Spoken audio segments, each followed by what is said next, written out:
Bonjour à toutes et à tous et bienvenue dans ce nouveau tutoriel Photoshop dans lequel je vous invite aujourd'hui à venir découvrir comment à partir de photos ou d'éléments que vous allez créer vous-même dans le logiciel, il vous sera possible de venir donner des petits effets ici à mettre au premier plan d'une photographie pour y donner un petit peu de cachet.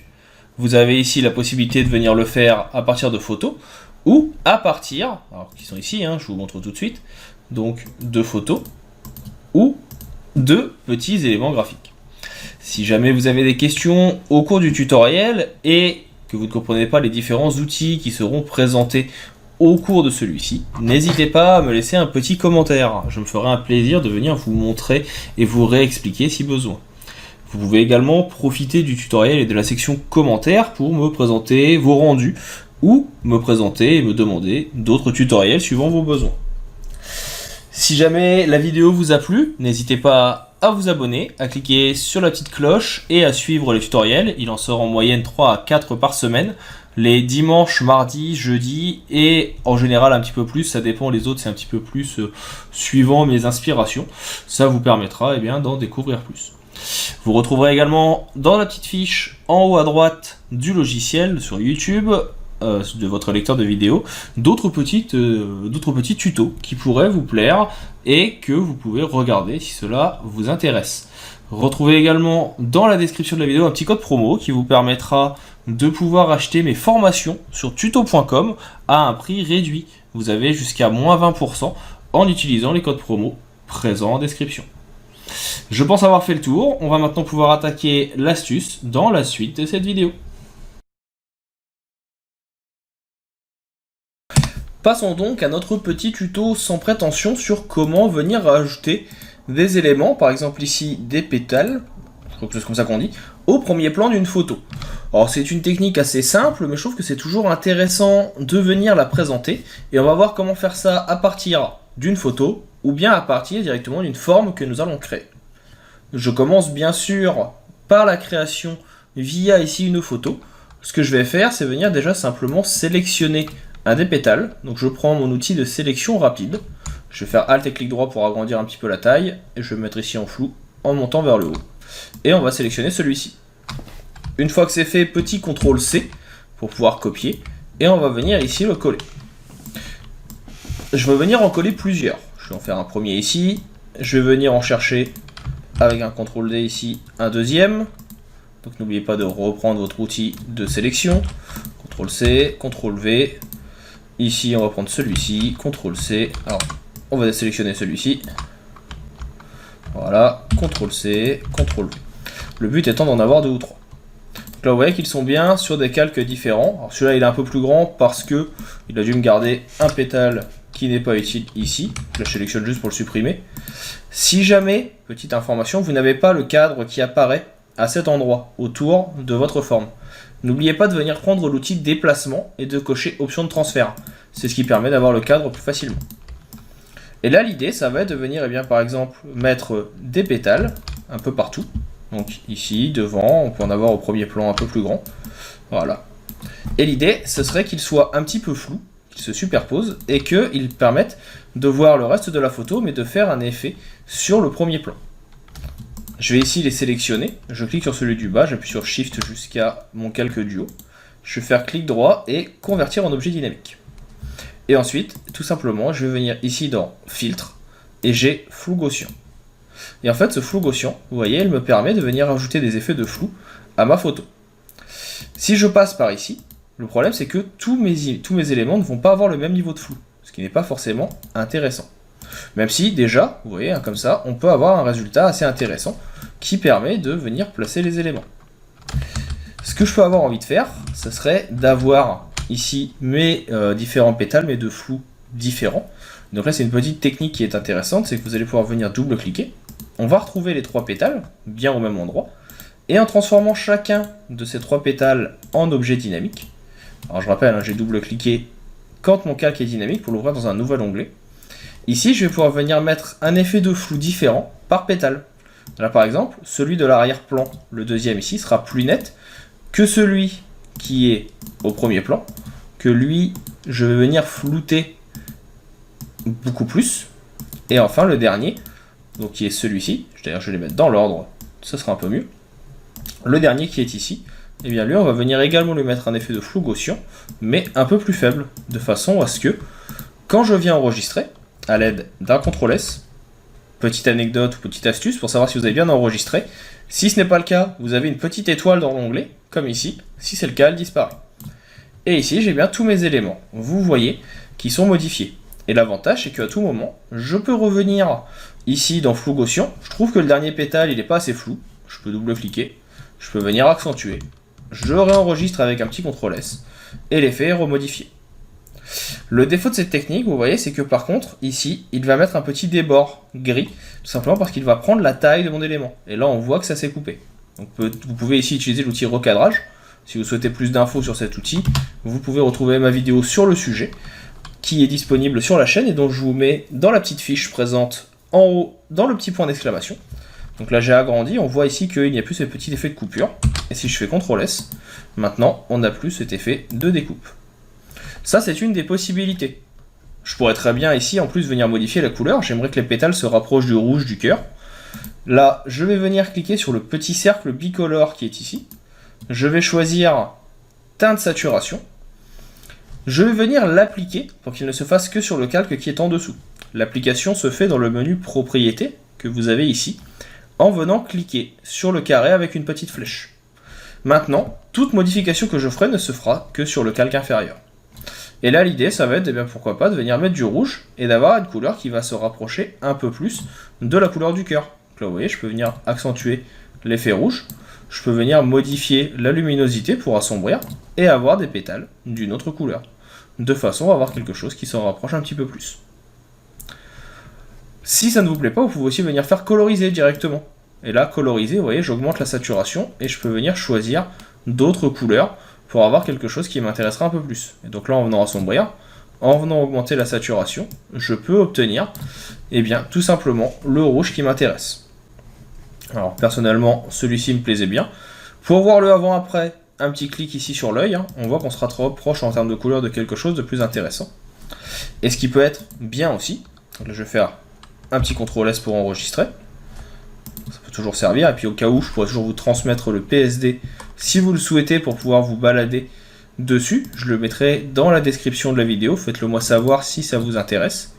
On enregistre donc dans gratuit, pétale. Je vais le mettre en PSD et je vais l'appeler projet. On peut tout simplement, encore une fois, à tout moment, venir en récupérer d'autres. Donc ici, je vais prendre celui-ci. Je prends mon outil de sélection, CTRL-C, et rien ne m'empêche de revenir dans mon PSB, et là vous voyez je peux très bien venir en rajouter d'autres, qui seront eux peut-être beaucoup plus loin et beaucoup plus nets. Comme ils sont en arrière-plan, voilà, on va le mettre derrière, et il sera beaucoup plus net. Si j'enregistre, il apparaît aussi dans le fond. Alors là bien sûr, il va être un peu trop net. Après, rien ne m'empêche non plus, là je vais supprimer mon calque, de venir en faire d'autres. C'est-à-dire que je peux très bien venir ajouter un groupe. Donc là, je vais faire un CTRL-G pour grouper. Mon calque de teinte saturation, je vais le mettre au-dessus. J'appuie sur Alt ici pour venir l'appliquer uniquement au groupe qui est inférieur. Alors là, je vois que il a gardé la petite modification. J'ai pas enregistré hein, quand je vous dis que c'est important.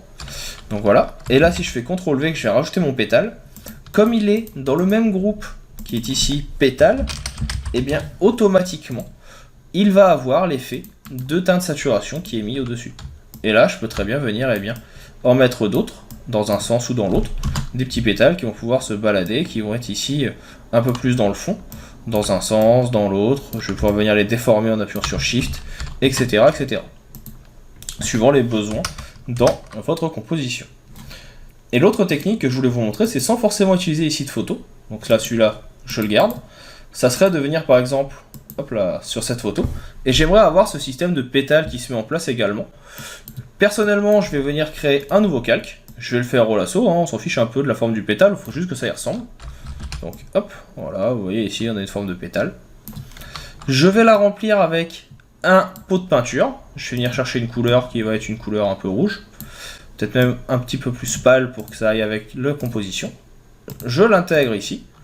Je vais venir appuyer sur la touche Alt pour le décaler. Et ici, avec mon outil d'agrandissement, je vais appuyer sur Shift, Shift et CTRL même, et je vais pouvoir venir déplacer la forme, agrandir ou non mon élément, et ainsi avoir d'autres types de pétales suivant mes besoins. Alors, vous voyez, on peut avoir un petit élément qui se déplace, on peut venir le modifier ou autre. Pour que ce soit un peu plus intéressant, je vais faire un clic droit et option de fusion. Je vais venir dans incrustation dégradée, je vais prendre le dégradé classique ici en noir et blanc, et je vais venir le mettre en radial. On va cliquer sur inverser pour que ça soit sombre sur les côtés. Et en venant le mettre en mode, on va tester, je ne sais plus exactement lequel peut être intéressant.